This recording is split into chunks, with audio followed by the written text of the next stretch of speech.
In crypto, we love to say that decentralization is everything, that this technology is about removing middlemen, giving people power over their own assets, and creating systems that can't be censored or controlled. And yet, behind the scenes of many major protocols is something that looks and acts a lot like a traditional corporation. I'm talking about foundations, those nonprofit organizations that are supposed to support development and community growth, but often end up holding the keys to the entire project. Today we're going to talk about what happens when a crypto protocol starts to behave like a company. We'll look at how foundations can quietly centralize power, why that's a threat to real decentralization, and how you can recognize the warning signs as an investor or a user. Let's start with what foundations were supposed to be. In the early days of Ethereum, the Ethereum Foundation was created to support the core developers, fund research, and promote the ecosystem. It was not meant to control the protocol. It was meant to help it flourish. And for a long time, it did a good job of staying in the background while the community grew more independent. Other projects followed suit. Tezos, Cardano, Polkadot, Avalanche, Near. Many of them launched with a non-profit foundation or similar entity designed to shepherd the early days of the protocol. These foundations typically hold a large chunk of the token supply, manage grants, and sometimes handle marketing or legal affairs. But as the industry matured, something started to shift. Foundations became more powerful, not just behind the scenes, but in public. They started steering roadmaps, making executive decisions, and acting as the face of the protocol. In some cases, they controlled the official branding, social media, partnerships, and even governance proposals. And this created a strange duality. On paper, the protocol is decentralized. It's run by the community. But in practice, a single organization funded by token holders but not accountable to them starts calling the shots. Let's talk about a few examples. In the case of Solana, the Solana Foundation plays a central role in ecosystem development.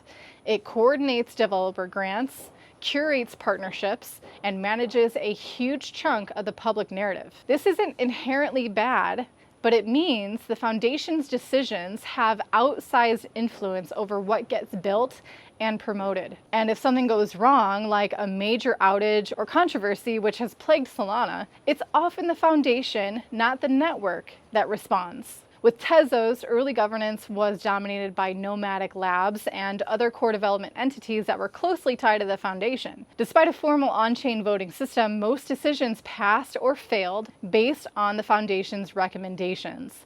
That's not necessarily malicious, but it does raise questions about how decentralized governance really is when so much is determined off-chain. There are also examples of foundations stepping in to override community sentiment. Take the situation with the Arbitrum Foundation in early 2023, when the foundation proposed a large allocation of ARB tokens for its own use. Community backlash ensued. The proposal was supposed to be a vote, but the foundation had already moved the tokens. It created a firestorm of criticism and revealed just how murky the relationship can be between on-chain governance and off-chain entities. And then there's the legal dimension. Many foundations exist to provide a legal wrapper around a protocol, especially when it comes to regulation, intellectual property, and partnerships. But that legal clarity can become a double-edged sword. If a foundation controls the trademarks, they can decide who gets to use the project's name, logo, or brand. If they hold the treasury, they decide who gets funded. And in some cases, they can even gate access to development resources. This creates a situation where decentralization is claimed on the surface, but centralization exists in practice. A kind of decentralization theater where the optics suggest openness, but the actual decision-making remains highly concentrated. So you might be asking, well, why does this matter? Why should I care? Well, because the entire promise of crypto is that we're building systems that don't require trust, that are resilient to censorship, that don't rely on a board of directors or a PR department. And when a single foundation becomes the de facto authority, that promise starts to erode. We've already seen what happens when foundations lose direction, become embroiled in legal disputes, or get co-opted by vested interests. It can stall development, destroy community trust, or even collapse the project entirely. But it doesn't have to be this way. Some projects are experimenting with alternative models.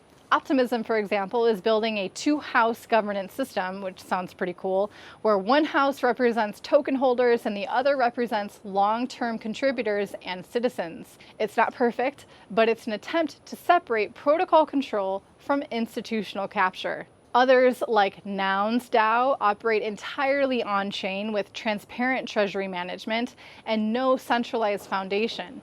Everything is proposed, voted on, and executed in the open. It's chaotic at times, yes, but undeniably decentralized. As someone navigating this space, here's what you can do. Look closely at how much influence a foundation or core team really has.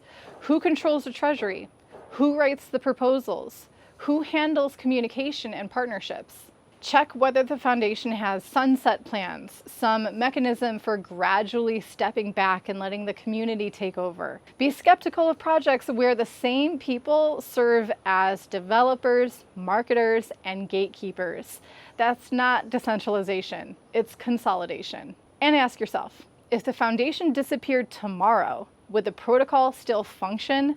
Would the community know what to do? If the answer is no, then the decentralization is likely just surface level. The good news is the crypto community is learning. Slowly, painfully, but we are learning. And the next generation of protocols will hopefully design their institutions with these lessons in mind. Let me know in the comments, have you noticed a project where the foundation seems to be running the show? Or one that's done a good job of decentralizing its leadership? I'd love to hear your take. And if you want help spotting centralization risks in crypto projects, whether it's in the code, the token distribution, or the governance structure, check out learningcrypto.com, where we help you dig beneath the surface so you can invest with clarity, not just hype. Thanks so much for watching. I'll see you in the next video.